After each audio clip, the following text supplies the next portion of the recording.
What's up, everybody? Happy Thursday. We'll go ahead and get started here in a moment. As always, reporting live from Midtown Manhattan. This is Park Avenue, right outside 432, and the beautiful art gallery we have here. Apologies for the late start. I was at a dinner tonight. We'll get started here in a moment. Lots to talk about. Big earnings. Netflix, Taiwan Semi, all coming in pretty good. Oh, wow. Jay Sully, this is Tom. Donald Trump is hosting a fundraising event in New York. Well, I was in Midtown, I would say right outside the Hilton, as well as the Alliance Bernstein building. And the entire street was totally closed off. Maybe it had something to do with that fundraising event. This is the Aston Martin showroom right here on Park.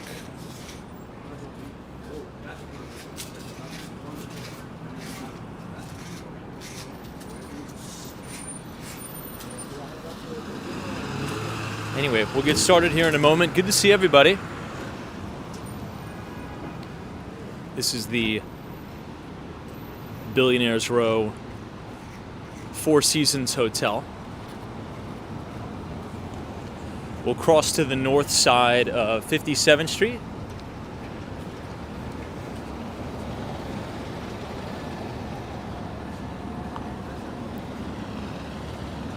Near the Korean consulate.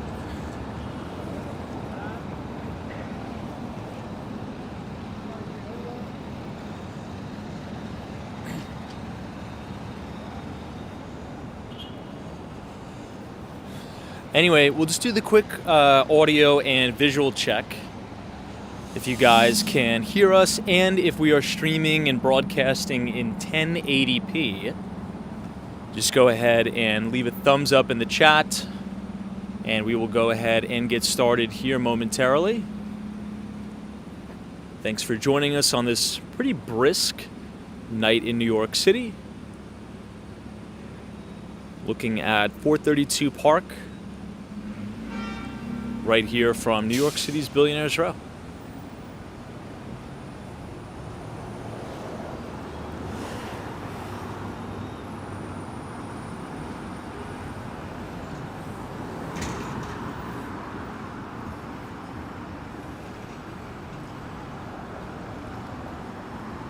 I'm so excited for this building to open. When it does open, I'm going to try to do a walking tour inside, just so everyone can see. But they're getting ready. They're getting ready to open it. Pretty excited about it.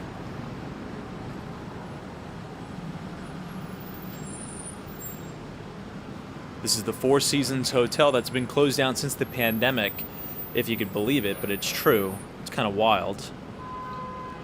Anyway, it looks like we got everybody. We'll go ahead and get started. So, good evening, everybody, and welcome back to this late night edition of Walks in Wall Street. Today is Thursday. It's almost the end of the week. And there was a lot going on in the markets today. Now, it's interesting because we had two major semiconductor companies report earnings this week. We talked about ASML, number one. They really missed the mark, and I would even go as far to say that they bombed earnings. But today we heard from Taiwan Semiconductor and talk about total opposite story. I mean, a massive, massive beat and raise quarter for Taiwan Semiconductor. And for those of you who don't know, ticker symbol TSM, they are a major, major supplier to the likes of Apple and to the likes of NVIDIA. So when you think about demand for devices, when you think about smartphone demand, when you think about AI, you really think of the backbone chip makers, and if they're not performing well, well, then you know demand is pretty weak and lackluster. But today, Taiwan Semi pretty much put the complete opposite story. Look what's going on here. What is this thing? And it shows that demand is pretty robust, which is very good news, particularly going into Q4, which is the holiday season. So usually a lot of the activity that goes on in Q3 is in preparation for Q4, which just so happens to be the holidays. So it seems as if, Apple and the like have a positive outlook for the holiday season, which we will talk about more on the live stream. Now, we also heard from, we'll wait till, see, they're repaving the roads here. I'm not sure if you could tell, but all the way up and down not only Park Avenue, but Madison Avenue, they're ripping up the roads and they're repaving it, which is good. But aside from Taiwan Semi, I just want to make a right here so we could see the other side of the Four Seasons. We heard from Netflix. Now, if you tuned into the live broadcast last night, we were speculating that Netflix would do something that I like to call a gap and go. So if you look at a monthly chart, or if you look at like a weekly of Netflix, it's clawed its way all the way back, pretty much sitting right at all-time record highs. And After Hours reported a great quarter, in my view, beat on both the top and the bottom line, and I think the stock is up 5% after hours, or about 34 points, into new all-time record highs. So we got the gap into new highs. The question is, tomorrow on Friday, will we get the go, which is essentially gaps up on earnings, and then throughout the day, the stock continues to get bid up into a strong close to end the week. I think that's probably what's going to happen, if you ask me.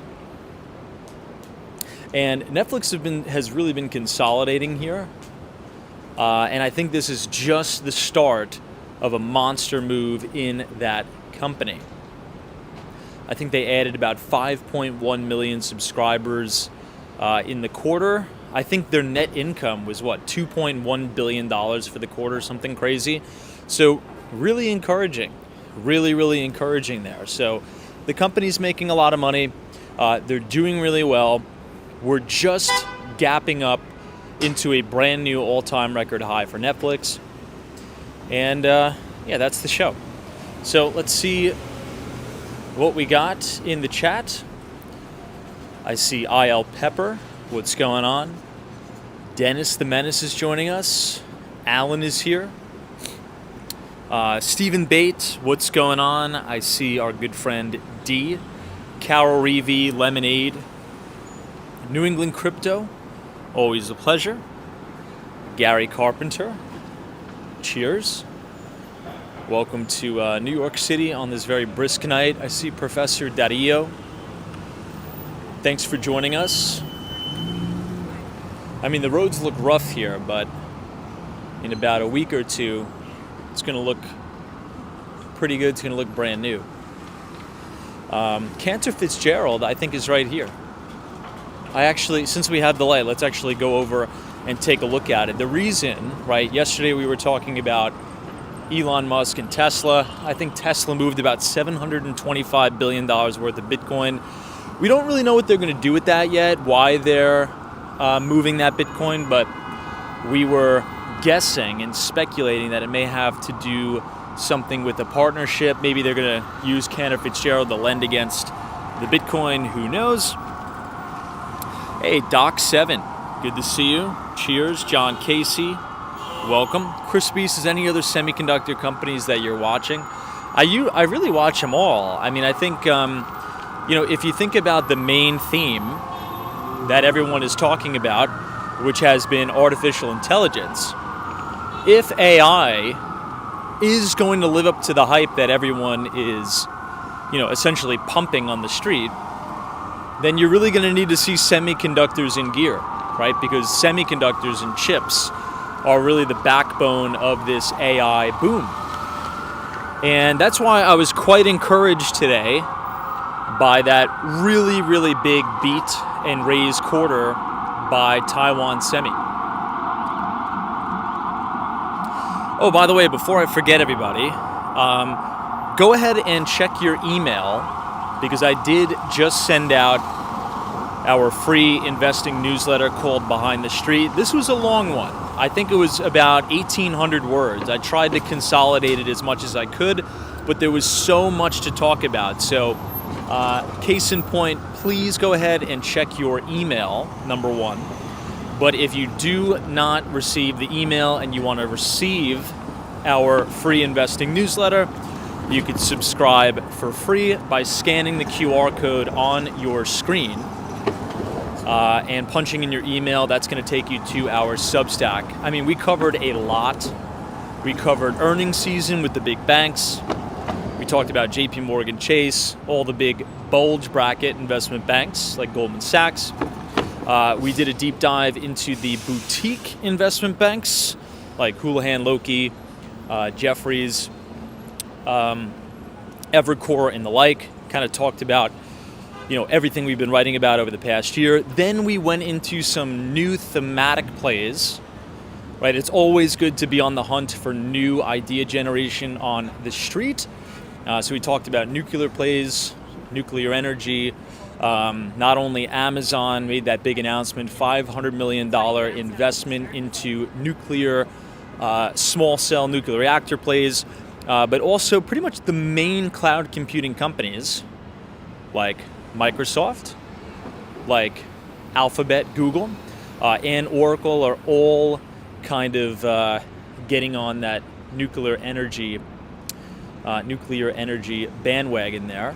So I listed 2 ETFs that are performing really well, and then we talked about Bitcoin. So go ahead, check your email, and if you want to receive our research for free, you can just scan the QR code on your screen. This is 499 Park Avenue, Cantor Fitzgerald, right here.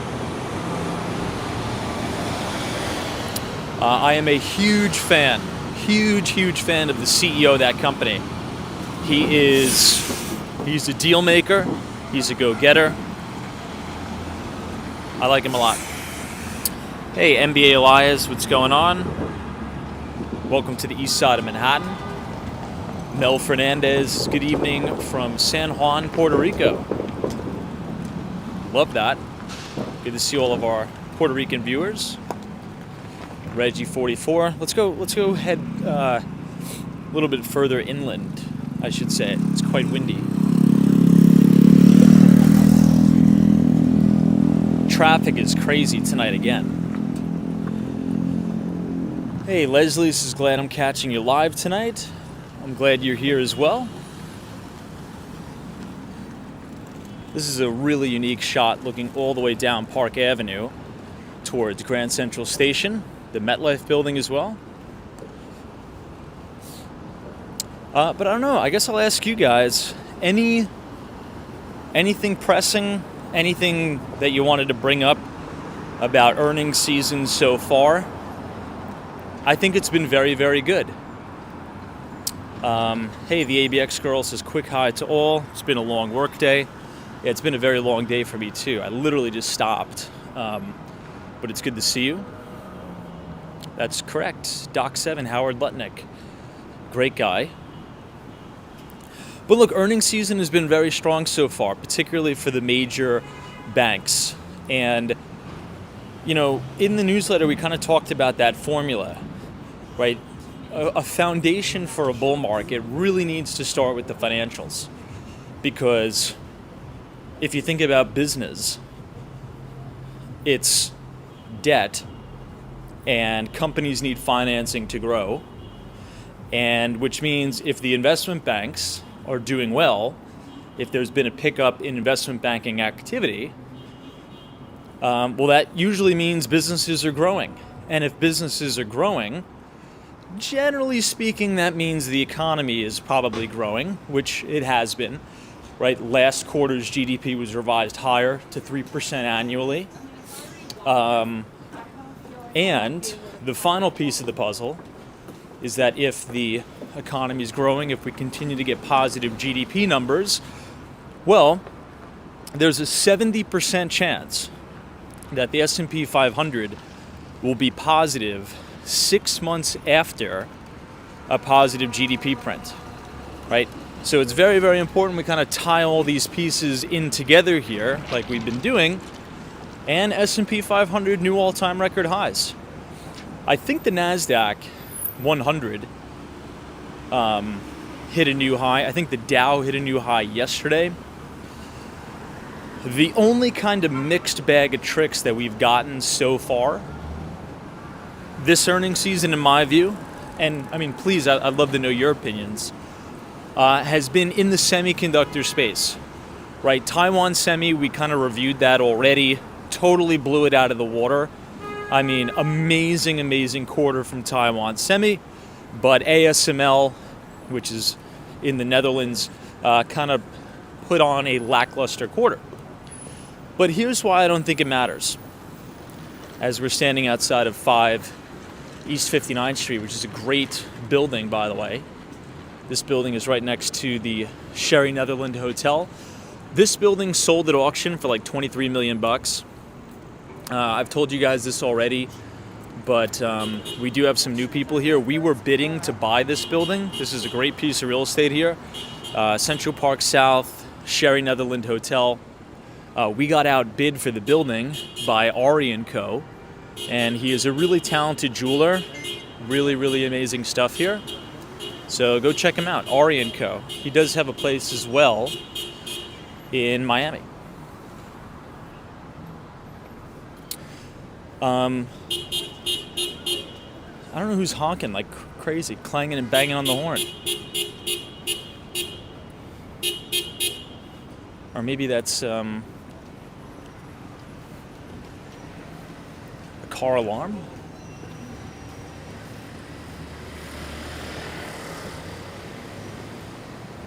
Anyway, well, the reason why I think Taiwan Semi, the monster report we got out of Taiwan Semi kind of overcasts a shadow on the ASML kind of lackluster earnings is because Taiwan Semi is the top dog, right? They, I mean, you know, Apple's a massive customer, Nvidia's a massive customer, so that's kind of why I put a little bit more credence on them. Hey, Brad's Brain, what's up? Says that XLF chart base on base setup really shows potential. Great take in the newsletter. Thank you so much, Brad, for reading. Appreciate you. Let's have a look at the Plaza Hotel here. Dan Sang, always a pleasure to have you. Hopefully you're doing well. I've been spending more time in Flushing. Yeah, Brad's Brain says, I hope Taiwan Semi reflects well in other AI stocks tomorrow and into November. Well, it's interesting because if you look at the SOX, ticker symbol SOXX, which is the iShares Semiconductor ETF, it's kind of been struggling to break out a little bit over that handle, and I think I put that in the newsletter as well. With Taiwan Semi, how much is Taiwan Semi up in the after hours? Or how much is Taiwan Semi up today? 8%, something like that? That should carry over into hopefully a little bit of a breakout in the SOX, the SOXX, in my opinion, but we'll see.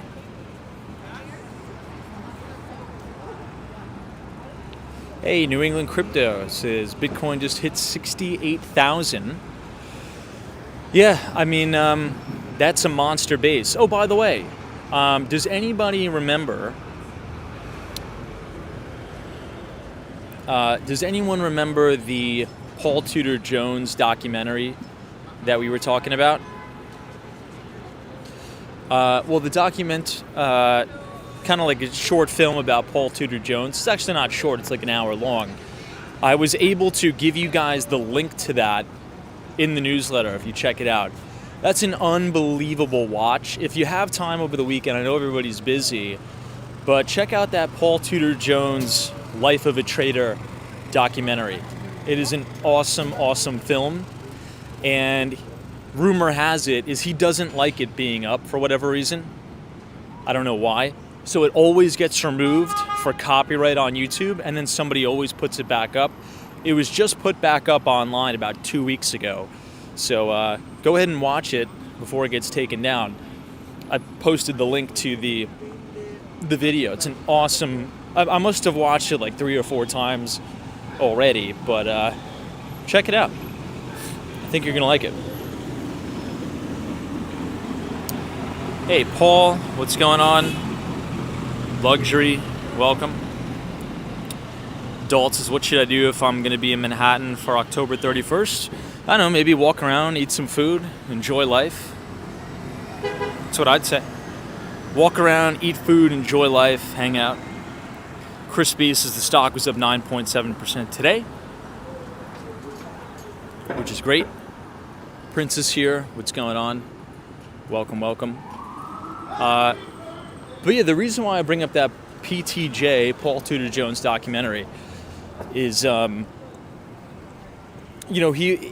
always says that if you see a monster trade setup, you kind of have to get what he calls piggish, which is go in with very, very high conviction on a trade, like extreme high conviction, and you have to pile in with massive size. So we saw a similar trade formulating with gold right as gold was breaking out over that 1900 handle. And I'm seeing the same exact trade setup right now with Bitcoin. I think if this thing hits over 70, you're going to have a straight shot to 6 figures in no time. It is the most perfect kind of cup with handle base really I've ever seen. It was gold. It was probably number one in terms of the symmetrical base. In terms of the fundamentals, I would say gold probably number one. I think now it's just shy of $2,700 an ounce for gold right out of that cup with handle breakout. And the measured move on the breakout for the one and only BTC is 6 figures. 6 figures. Hey, what's up, Trade Brigade? Good to see you. This is what's up, fellas. Nice to see you this evening. Yeah, I mean, Trade Brigade, what are your thoughts on Netflix? We were just kind of talking about Netflix a little bit. Now, Netflix is another really good setup I've been watching because that stock got freaking hammered, right? And it fought its way all the way back just under a new all-time record high. Netflix has been having a really difficult time breaking out. So what we were talking about yesterday is like, look, if Netflix reports a better than expected earnings report today, which it did, I said it's possible that this thing gaps up in the new all-time record highs and then really goes tomorrow. So we'll see. I'm expecting Netflix. I think it's up, 5% after hours, something like that, $34. That's into new all-time record high territory. If this thing, right, if Netflix tomorrow follows through and closes at the dead high of the day, that's like a screaming monster buy. This reminds me, so I was doing a post-analysis of one of my trades that reminded me of Netflix. I don't really follow the company anymore, but this was one of my big winners back in the day. The company was called Twilio. I'm not sure if anybody knows that company. I think Jeff Lawson is the CEO. Anyway, go look at a chart of Twilio here, okay, and zoom out on a weekly time frame. And if you go back, this was pre-pandemic. Look at the earnings report. I mean, the chart looked very similar to what Netflix looks like now. The stock gaps up on earnings, but the stock was up 10%. Right, it was a 10% gap on earnings, It ran an extra 2% throughout the day, closed the dead high, and everyone was like, you can't buy that there, it's extended. No, that's when you like hammer in on that. And I think Twilio went on to run like 110%, and then the stock, when the bubble popped, went on to decline significantly. But those are interesting setups. I mean, surprisingly, there's a lot of interesting setups in the market. Even though the indices are getting a little bit extended, there's some good setups. So who knows? Maybe Netflix will hold its gains tomorrow and we won't get a big fade. We'll see. Hey, what's up, Larry Adams? Neighbor Bob is here. Says, Tom, how close are you to the Trump Tower tonight? I'm just curious if the security presence is higher than ever. It's a good question. So we were actually literally just right by the Trump Tower. And I mean, I work right next to, my office is literally next door to Trump Tower. I didn't notice anything out of the ordinary. What I did notice out of the ordinary today, I didn't know if it was Trump related, but I guess it is. Someone says there's a big fundraiser going on in Midtown, and there's a few blocks right off of 6th Avenue that are totally shut down. And I think that's due to some fundraiser, but I had absolutely no idea it was even a fundraiser going on tonight. But, all right, let me catch up on some of the comments. Yeah, Trade Brigade says, I like the chart. I don't really like the business model.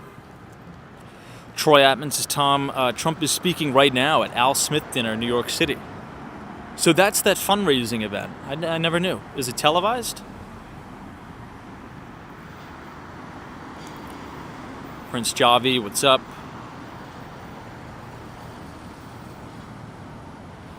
Dalt says, hey, where do I find the Life of a Trader? So I sent out our free investing newsletter just about 2 hours ago. If you scan the QR code and you scroll down all the way to the bottom of the newsletter, the link is right there. It has a big picture of Paul Tudor Jones. Just click that and you could watch it on YouTube. It always gets taken down. For whatever reason, rumor has it that Paul Tudor Jones does not like to have that interview up. I don't know if that's true or not, but it always gets taken down on YouTube, and then people always put it right back up. So this video was posted 2 weeks ago. It'll probably get taken down again. It's about 56 minutes, but it is an awesome doc series. Essentially, when Paul Tudor Jones was really just starting to get trading when he was young, late 20s, early 30s,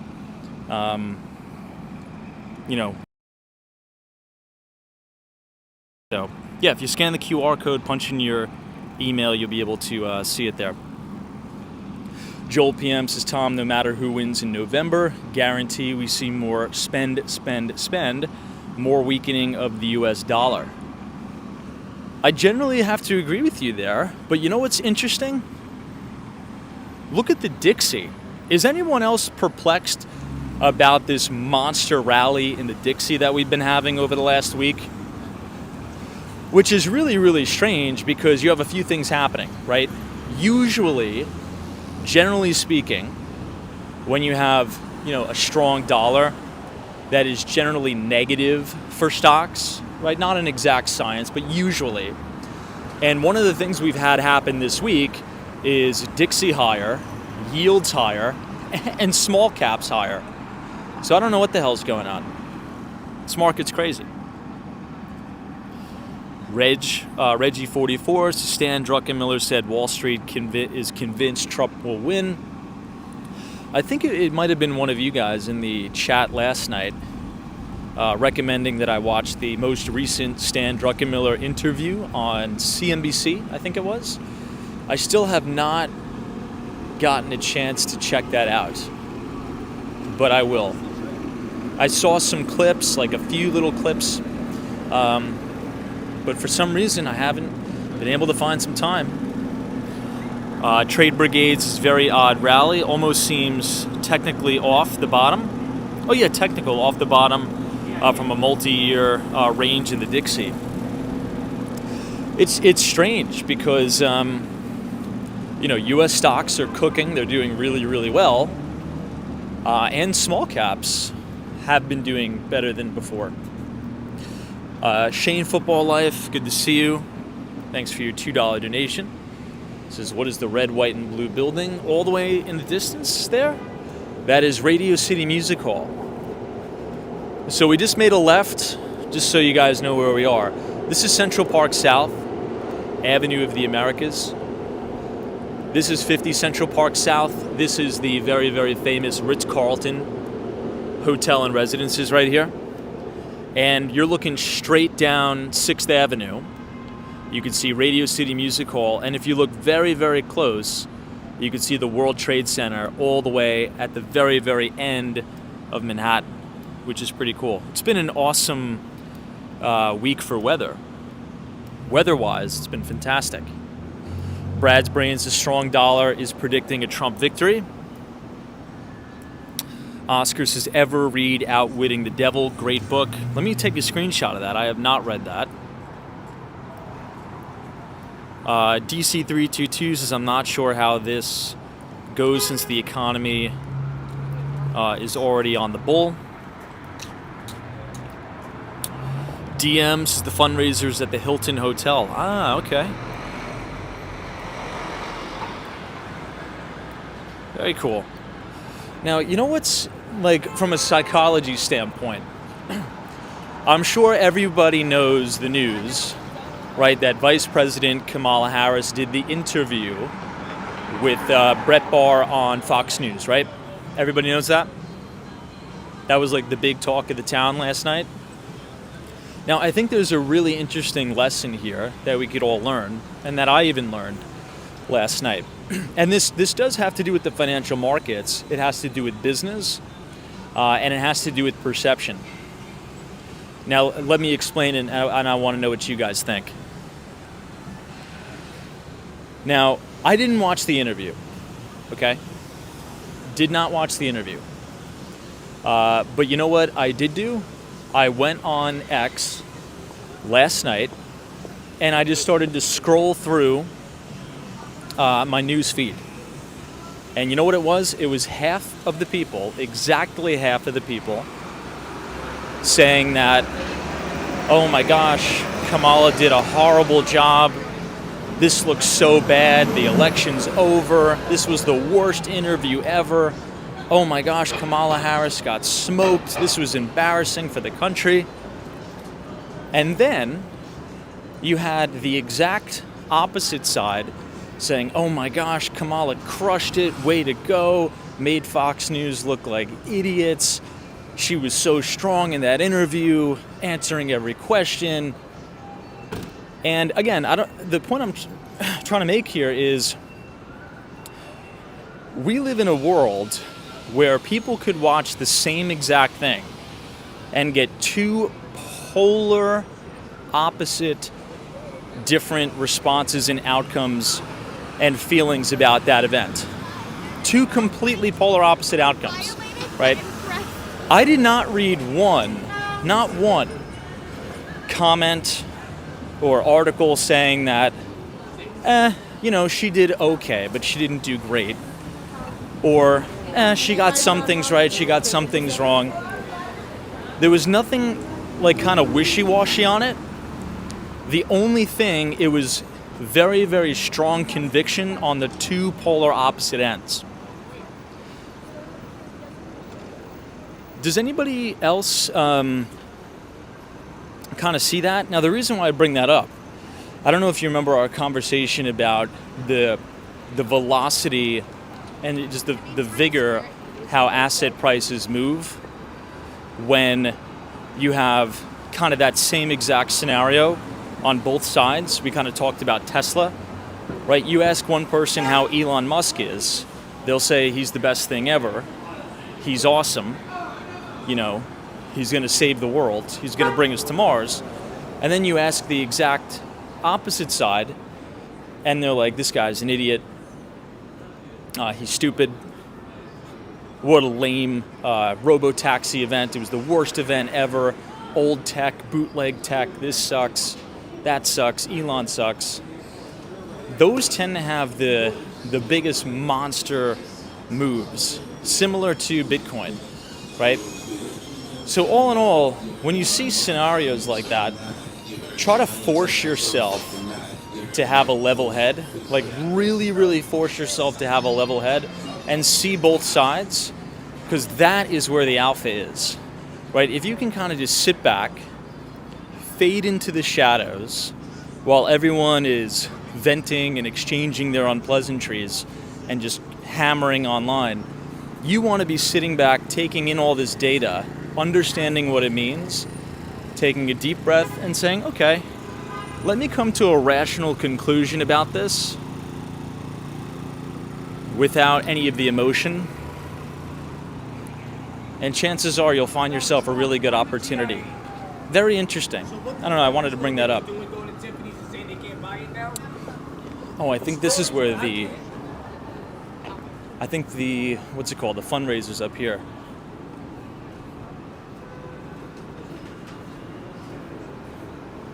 Clara says, I think you're right, Tom. The polar opposite and not representative of what actually happened.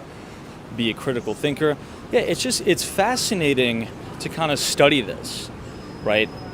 From a standpoint of psychology, right? Like someone should make a case study on this, because quite literally, if you only, like at first, I was scrolling through the comments on the X platform, and I was like, oh my gosh, she must have done so horrible. This is like the worst thing ever. Like, was it really, really that bad?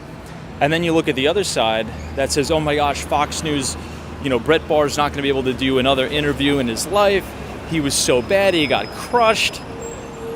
But when you watch it, which I didn't watch, by the way, but I would bet that it falls somewhere in the middle.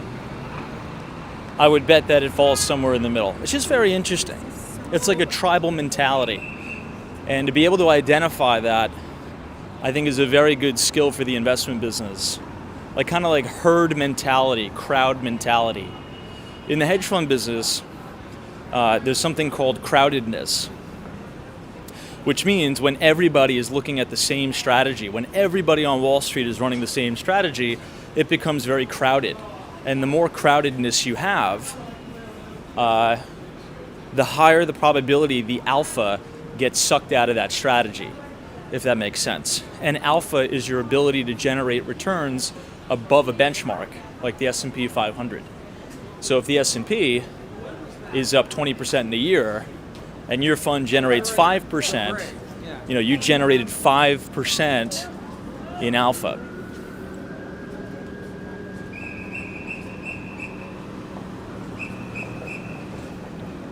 Look at this. So I think this is where the big fundraiser's taking place.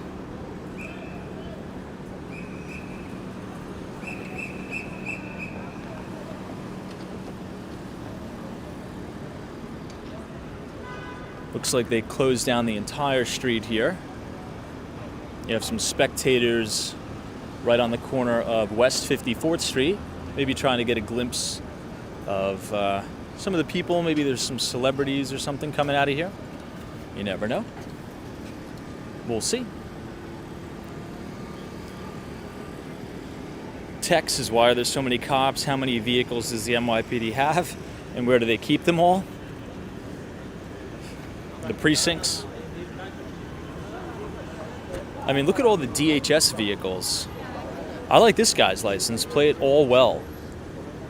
I want to be friends with this guy. Seems like an optimist that I really, really want to hang around. Love that license plate, by the way. 10 out of 10 on that. All well license plate. Let's get up here so we can get a little bit of a higher vantage point. Maybe we'll see some of the action coming out of the hotel here. It's definitely packed. Hey, sunshine after rain, good to see you. NBA Elias. Tom, did you hear that Apple secretly worked extensively with Chinese automaker BYD on an EV battery? NBA Elias, I have not heard that. Could you drop a link to an article or something? I mean, I'm very intrigued. I have not heard that. That should be like all over CNBC if that's true, right? The veggies today, I saw the license plate drama here in Los Angeles. Oh my God. Hey, Kathleen says after the election is over, let's remember we have more uniting us than dividing us, for sure. I think to Kathleen's point, things will go back to normal maybe 3 weeks after the election.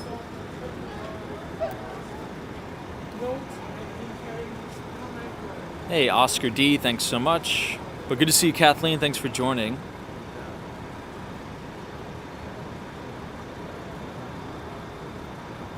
MD says, and those interpretations aren't usually usually based on logic or critical thinking, for sure. Yeah. It's just a very good exercise to try to, when you read something infuriating on the internet, which I do too, right? Just to say, look, let me chill out. Let me sit on this for a week or two, because the real story is probably going to come out in a week. Let's zoom in here.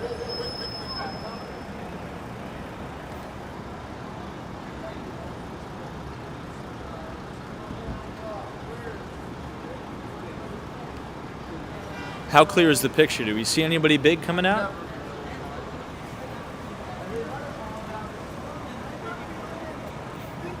You think we'll see Trump?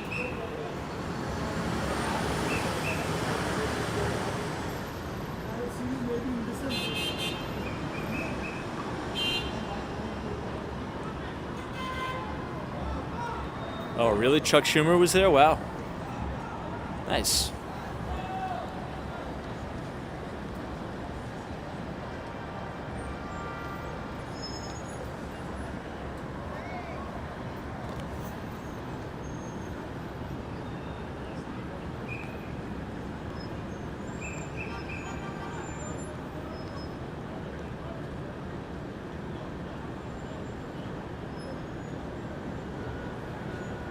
Yeah, it looks like it's just ending.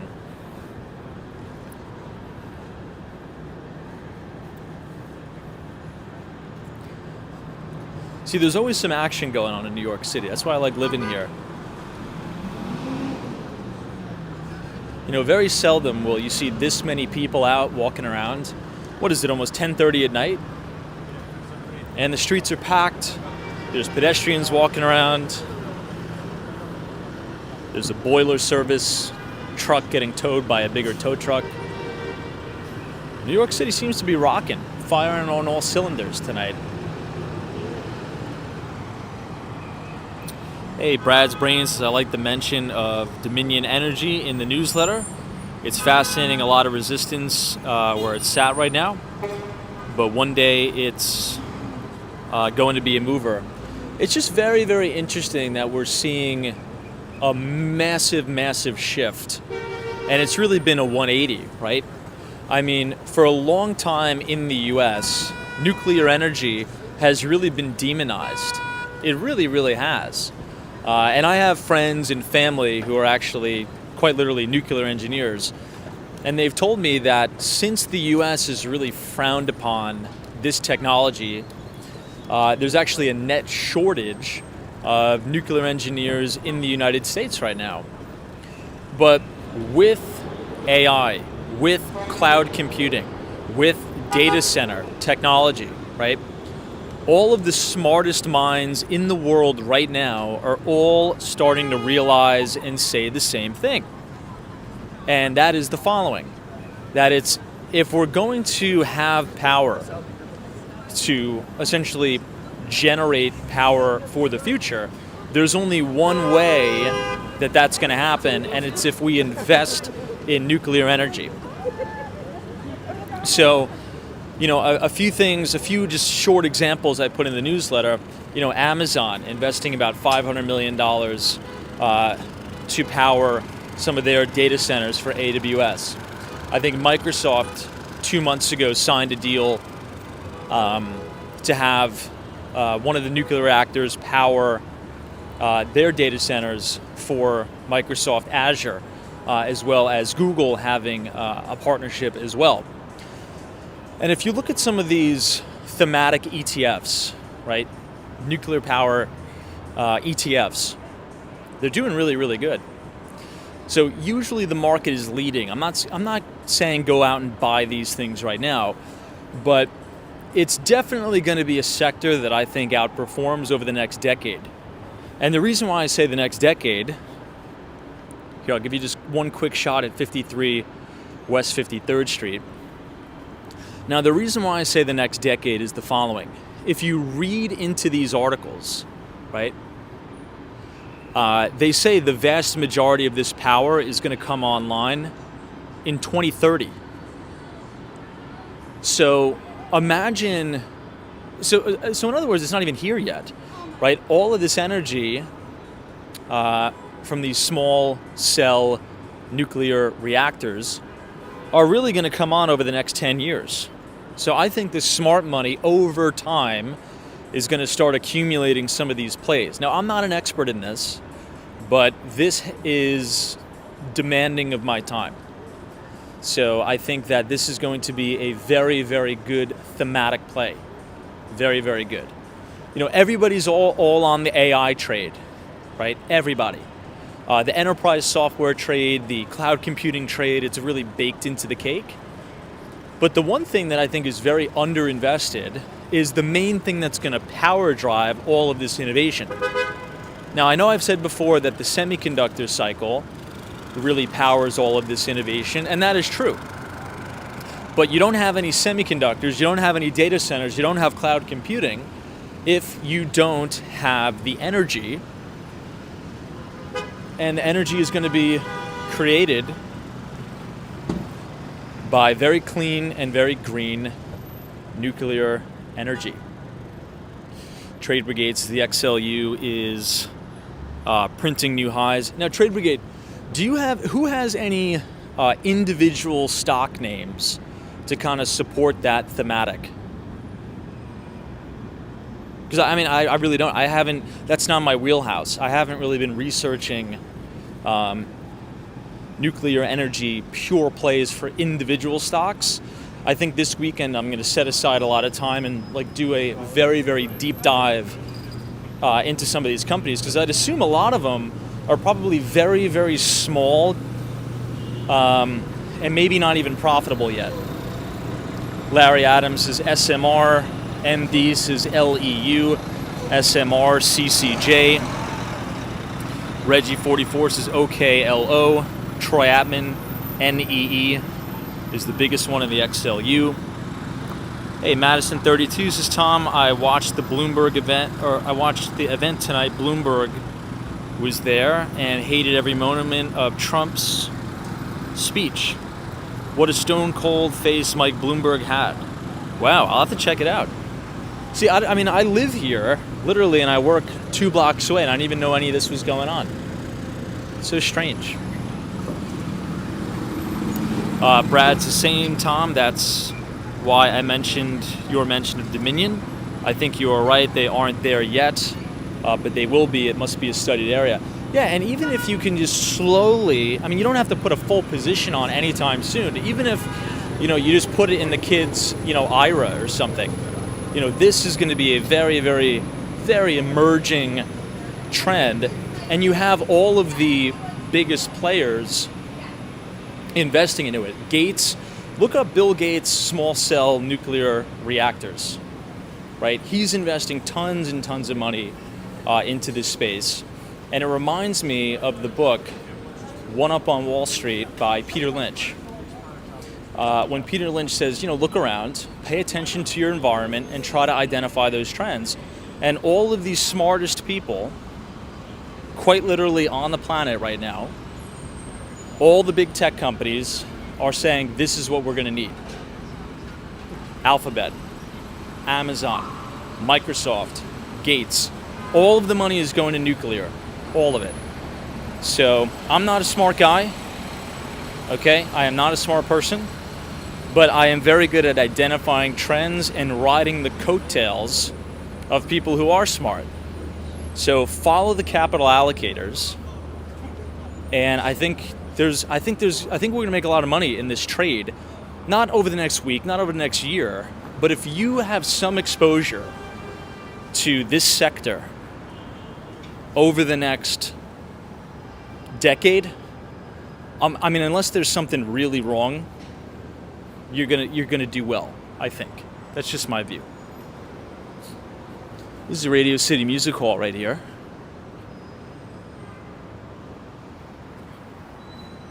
Wow, eTravel says, "Hey Tom, seeing you live from my Starlink." No way. Damn. How is the Starlink internet, by the way? Does the stream load in 1080p? Hey, Room C says, "What are some ticker symbols for nuclear?" Just joined the stream. So in the newsletter that I sent today, I gave you two ETFs, but I don't even know. That's kind of the discussion we were just having. Is, what are some individual names? Because I'm going to allocate significant time to researching this, but the reason why I brought it up is because all the big tech companies have announced over the last 2 months that they're making partnerships with these energy companies, right? Amazon, just last week, about $500 million investment into small cell nuclear reactors. Microsoft I think it's going to come online in 2030, but they're going to get significant energy from nuclear, and same with Google. But I think Trade Brigade and all the people were putting some individual tickers. Hey, Elliot Wave Reviews says, "Hey Tom, I can't believe you flew to Florida on the day of Hurricane Milton." It was a beautiful day. I mean, honestly, it was really crazy. That's another thing, like the media, I mean, people got decimated by this storm, which is horrible. I'm not trying to downplay the storm, but the media made it seem like the entire state of Florida was just going to be gone. It was 75 degrees and sunny in Miami. Miami didn't even get touched. Thank God. Troy Atman says, "Sam Altman is the chairman of OKLO, an advanced nuclear technology company. Sam Altman is also the CEO and co-founder of OpenAI." TK Porsche Citadel is providing an initial $500 million into funding the XE project with Amazon. It's definitely going to be an amazing sector.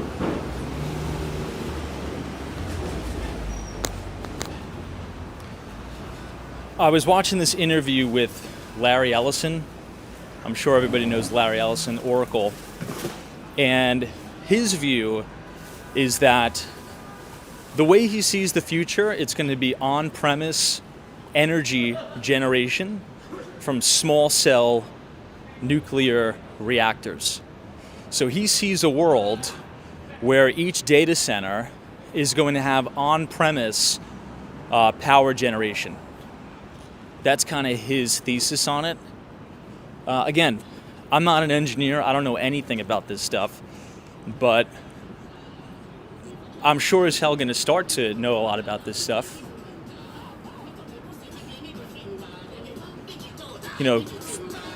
Aside from an investment opportunity, right? I mean, think about everybody who's, planning to get a job. I think if you're in high school or something like that, I think we talked about this. If you're going to go to college to study something, maybe nuclear engineering, you could even go into the military. The U.S. Navy has a shortage of Navy nukes in the nuclear engineering program. You get to run some of the reactors on the submarines, the aircraft carriers, things like that. And there's really, really big money there. I was telling you, I have a family member who is a Navy nuke, was on the USS Carl Vinson, CVN-70. This was way back in the day, under Reagan. That is a nuclear-powered aircraft carrier, USS Carl Vinson, CVN-70. And there is a shortage right now of talent, of nuclear engineering talent, because it's been so demonized in the United States. But now with cloud computing, as we talked about, with data center, with AI, it's going to require so much energy over the next, really forever, I mean, that's the future. that if we want to generate energy in a clean way, right, if we don't want to just go all coal and pollute the hell out of the environment, if we want to be responsible, which I think everybody does want to be, I want to be responsible. I want a green, clean environment. This looks like the only way. Nuclear energy looks like it's the only way, and all of the big tech companies are placing their bets there. So that's where I want to be too.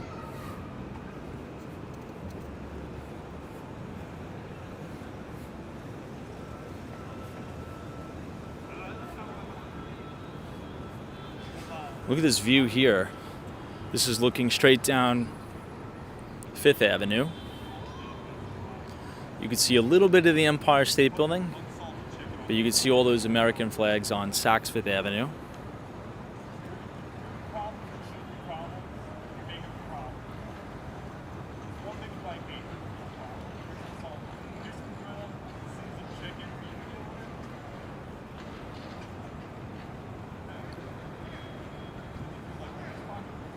Dalt's Coral Gables Pinecrest real estate market. What do you think? I think Coral Gables is very, very expensive. And unfortunately, I think Coral Gables is going to continue to be more expensive.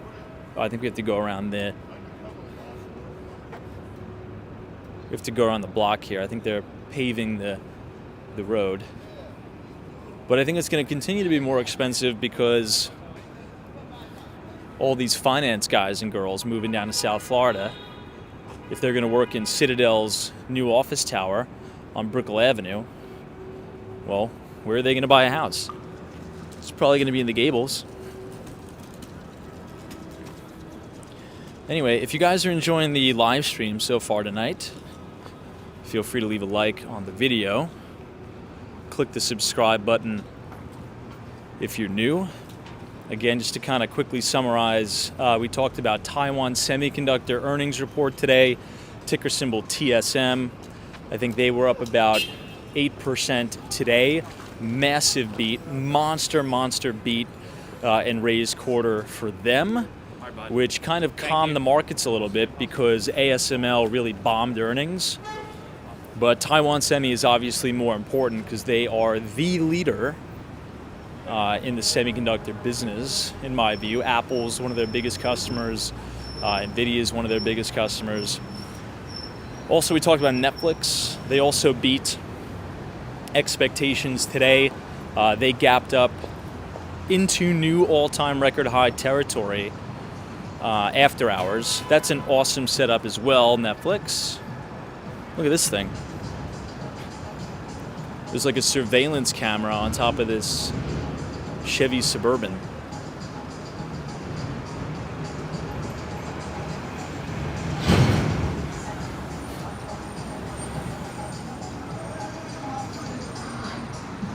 Hey, Larry Adams, Tom, I just watched a documentary on 3 Mile Island. Well, speaking of 3 Mile Island, that is the plant that's going to be coming back online to generate power for Microsoft. And I think that's going to be in the year 2030. I believe that was the deal. So the 3 Mile Island, at least I think that's what it is going to come back online. What do you call it?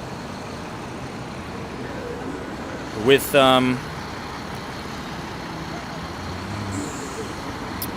Microsoft.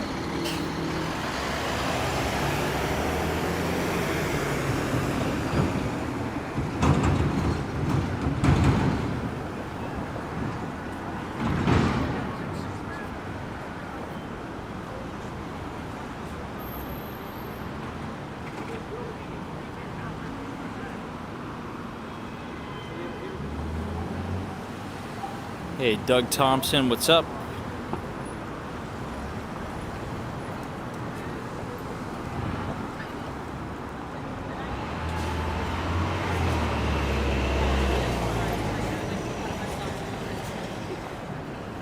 All right, let's take a quick spin around Rockefeller Center. Just a quick reminder tonight for those of you who didn't get it yet. Go ahead and check your email. We did send out our free investing newsletter to the group. So if you like kind of these conversations that we have every night. We do compile all of our thoughts into an investor letter. I just sent it out right as the closing bell rang, so you could scan the QR code on your screen, punch in your email, and it'll take you to our Substack. We covered a lot. It was a more lengthy letter, but I think it was important. And we also talked about that monster cup with handle in that BTC.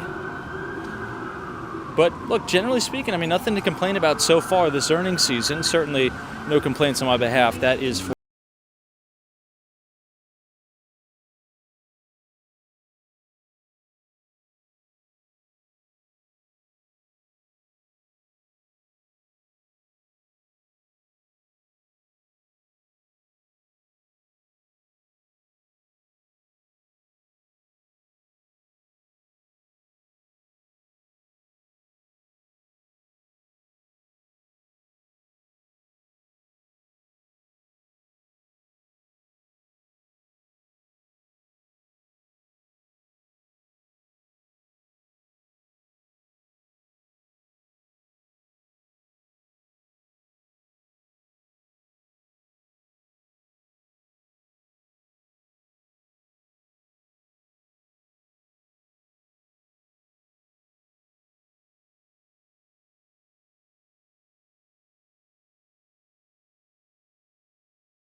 right? But I got some very good advice when I was young to go sell software and or telecom.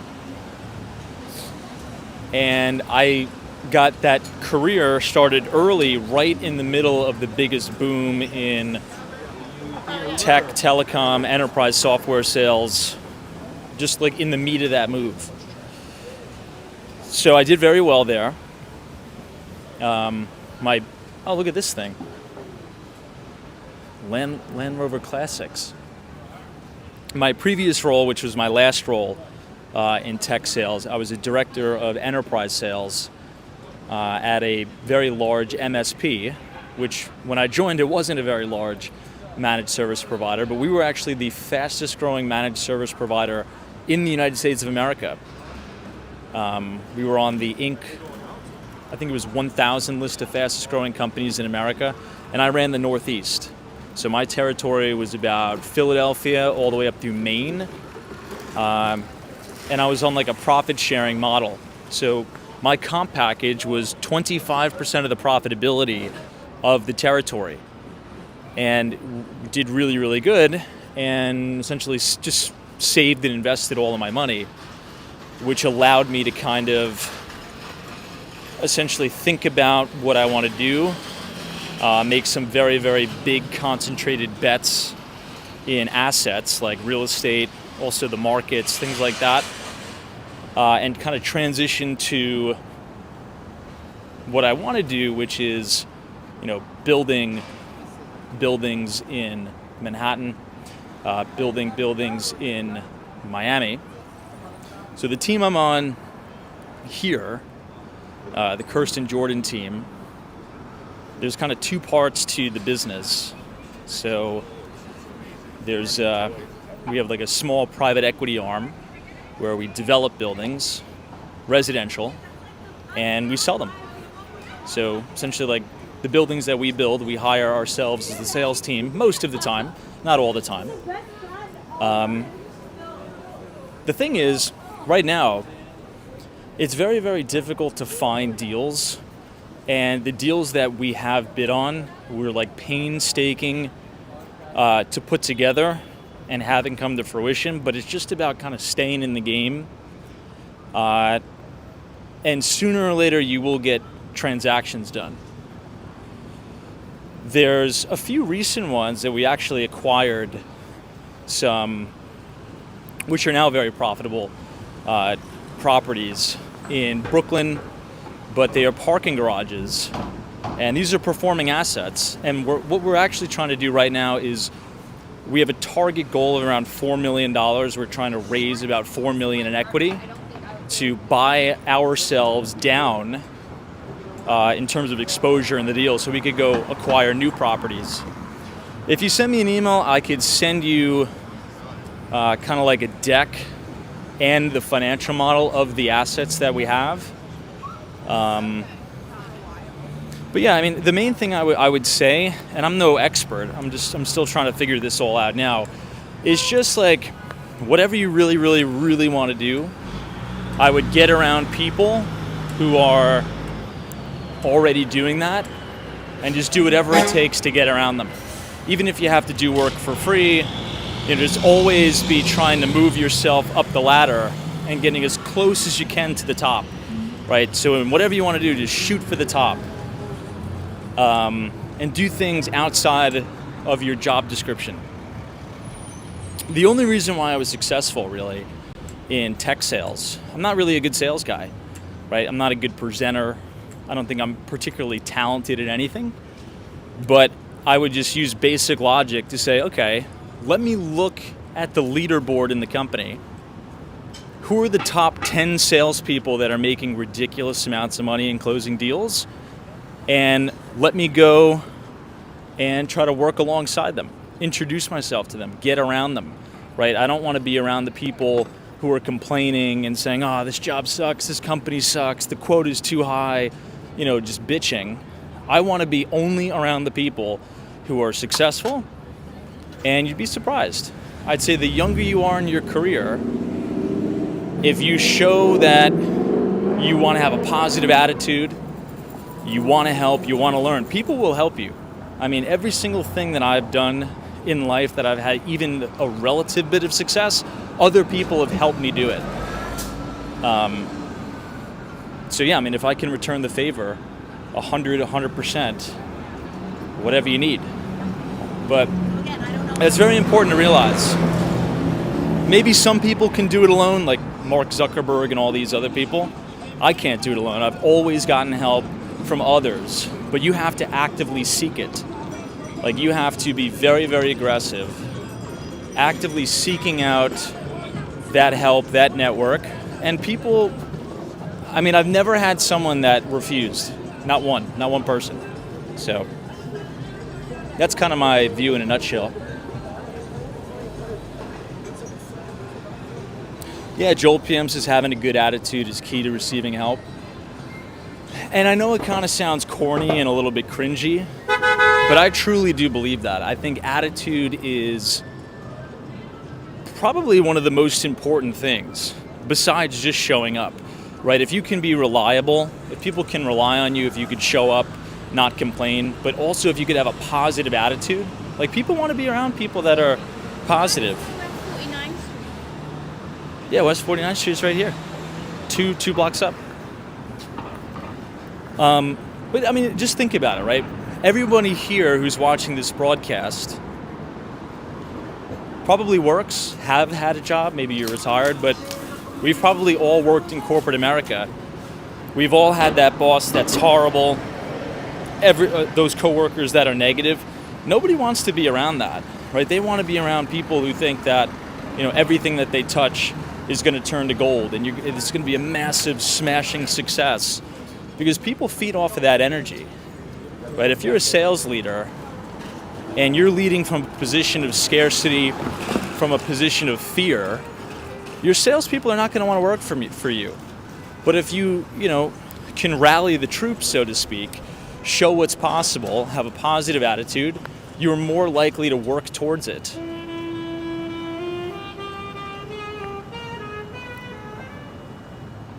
Yeah, Timothy James, that's true. This is Tom, good managers good managers mentor rather than micromanage. Adam Luke's attitude is my number one decision on whether I will hire people. Yeah, I know, Reggie44. This guy's very good at the saxophone. Funny enough, I used to work right here. This used to be my cubicle, this little guy right here. And that saxophone guy is still there. It's usually the saxophone guy and the drummer guy is right there.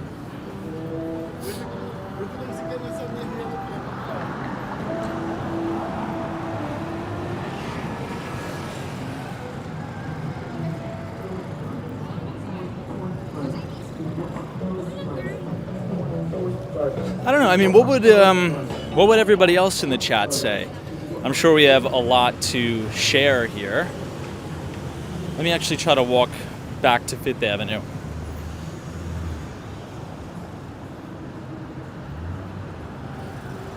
Botus is tuned in for the city walk, staying for the interesting and unexpected discussion. I know, it's kind of funny. Well, thanks for being here. We appreciate it.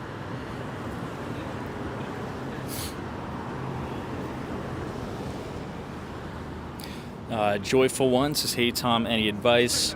I'm trying to look for a job and move back to New York City, but no luck. I have a doctorate and several years of experience. I guess it depends on what industry you're looking for. What industry are you looking to get a job in?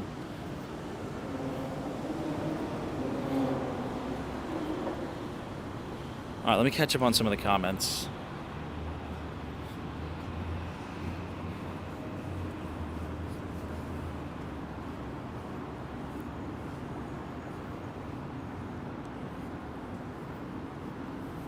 Hey, what's up, JC? Cheers to you.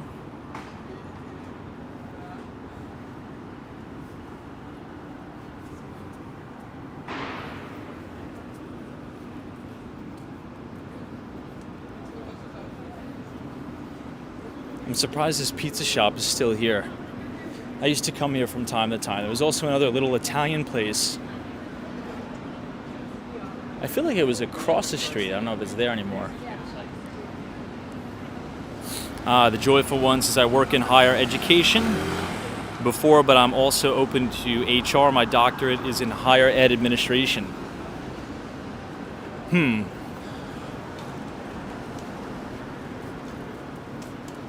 I would just say stay consistent and just be relentless and don't get discouraged.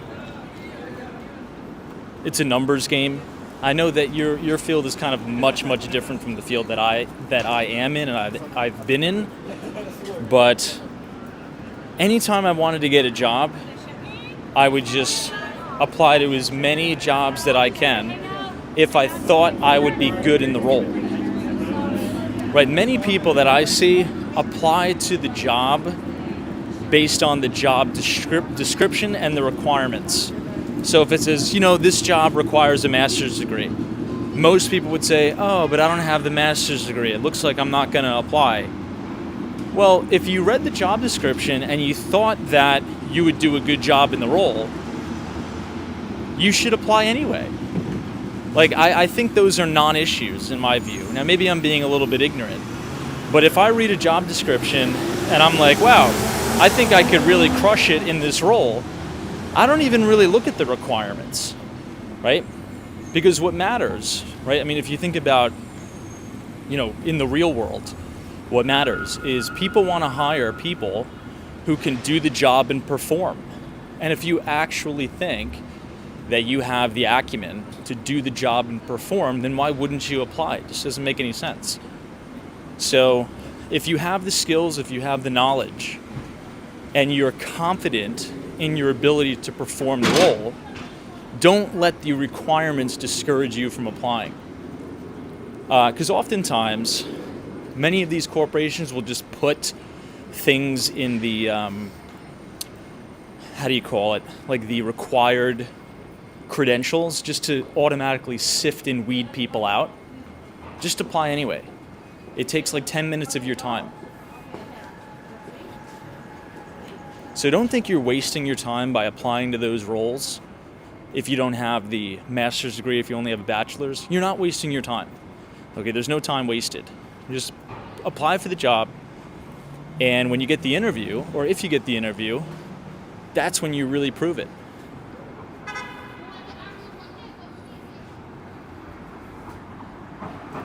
Laura M says, I agree, Tom, but some pharma are structured on degrees. Look, there's obviously nuance for sure, right? Now, I'm not saying that if you have a high school education and you think you could be the neuroscientist at NYU Langone Medical Center, you probably shouldn't apply for that, right? But if this is like a sales position, or if this is like an HR position, right, within those parameters, I think that is rational. Now, obviously, right, if you want to, if you grew up as a kid as a Boy Scout and you think you could be a nurse, don't apply for like an RN position with no, credentials, right?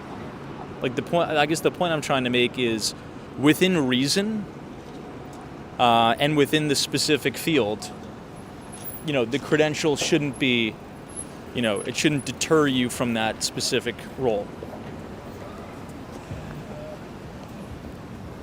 All right, let's head back northbound. I got to get back to the office at some time or the other. But again, I don't have all the answers. This is just what I've done.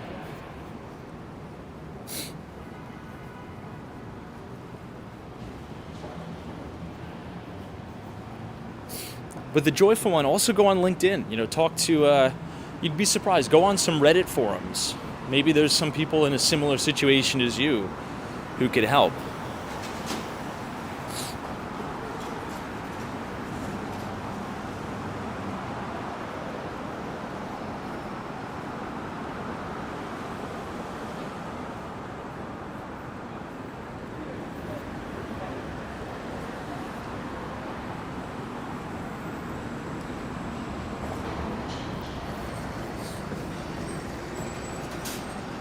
This is a cool view looking at 30 Rockefeller Center.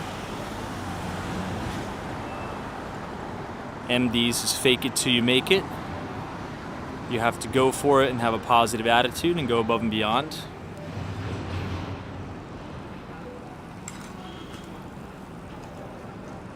I don't know if it's faking it, but like within reason, if you think you could do the job.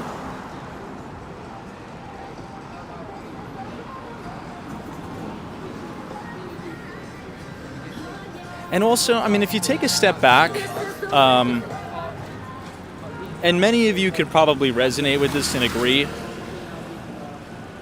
most job titles are like cushy, fluffy to make people feel nice. My job title was, right, Director of Enterprise Sales. It's like, ooh, what a big fancy title. I was just a sales guy, and I ran like I hired a few other salespeople. So it's like, this isn't rocket science, okay? We're not, sending people to Mars like Elon Musk is, right? We're not launching rockets into space and having them come down and land on a little chopstick platform. You're selling software, you're selling telecom. You could do it. Don't get intimidated by it, right? I'm just giving that example because if you come in with that frame of mind, you're going to automatically have more confidence. You'll be able to take it more seriously. But don't ever think that, I can't do this. This is so, above and beyond my pay grade. All these other people are so much smarter and so much better than me. They're just people, right? People work at a bank. They're people, right? They bleed the same blood as you. You can compete, you can get in the ring, and you can dominate just like them. So it's not a big deal. I think people sometimes take themselves too seriously. So just get in there, get in the game. I think you'll be fine.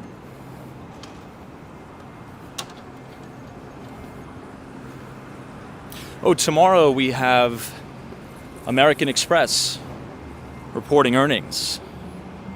I'm very, very excited for that. I know trade brigades' titles do crazy things to people, power trips. I mean, look up how many vice presidents there are at Goldman Sachs. There's like, I think, over 2,000 VPs at Goldman. I think the moral of the story is just do it. You know, life is short. Go after what you want. You know, pursue it with everything you got. Because in 50 years, you're not even going to remember really what you did, what you were nervous about back in the day, right? 50 years from now, you won't even really remember that job interview that you were so panicked about, or that big presentation it was stressing you out. So take some pressure off yourself and just put your foot on the gas and crush. It's really it. At least that's how I try to kind of think about things, to have me not stress out so much.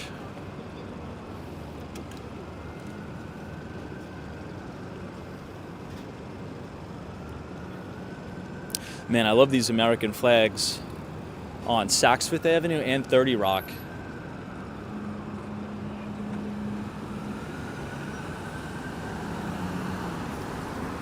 You know, I think I'm going to go to the top of Rockefeller Center. I've never been to the top of these observation decks in a long, long time. And I want to do it before it gets a little bit too cold out. What do you think? Should I go to, what would you guys recommend? I haven't been up there in, oh my God, since I was like a kid. I really want to do One Vanderbilt. The summit at One Vanderbilt. That's what I really want to do. MD's is the expected move on Amex right now, is plus or minus 13. I think they're going to crush. I think American Express is really going to crush it.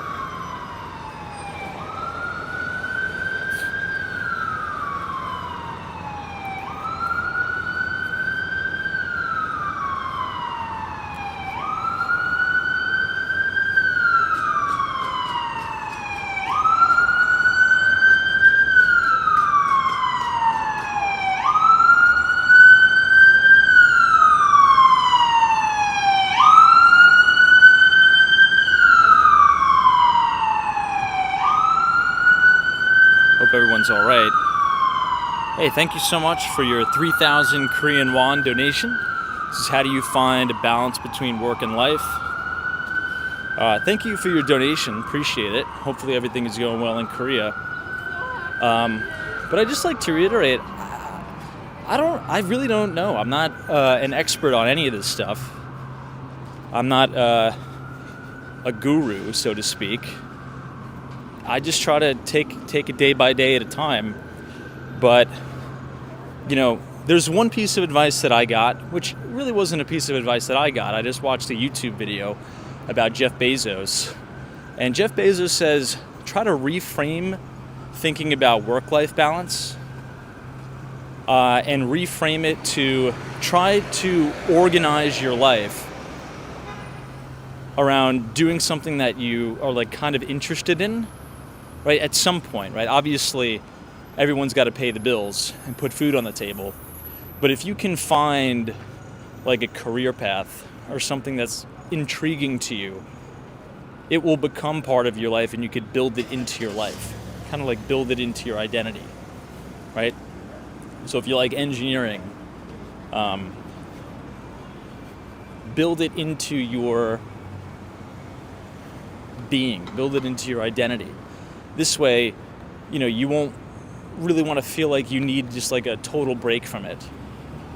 That's kind of how I try to look at it.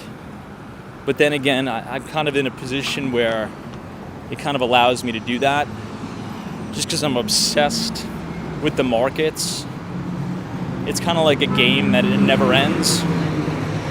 So I guess I was lucky in that regard. But at first, you know, did I love like tech sales? Did I like, oh my God, I'm so passionate about, you know, selling this cybersecurity software or selling SD-WAN or selling these phone plans to big corporations? No. The money was very, very good. And, when you're successful at something, you also learn to like it a little bit more. But also, when you're earlier in your career, don't feel like you need to chase your passion very, very early on. Pay the bills first, get some money under your belt, and then go pursue your passions of what you want to do, because then you'll be able to do it a little bit better. That's really the only thing that I could think of. There's a really good Jeff Bezos interview. If you just type in Jeff Bezos work-life balance, it'll probably pop up. But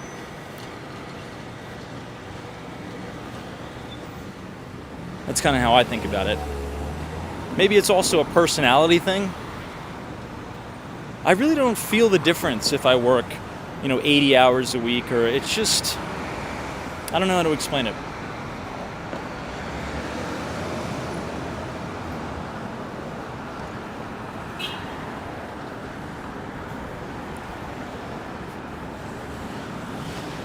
This is St. Thomas Church to the left. Yeah, Jax is organize yourself first, for sure.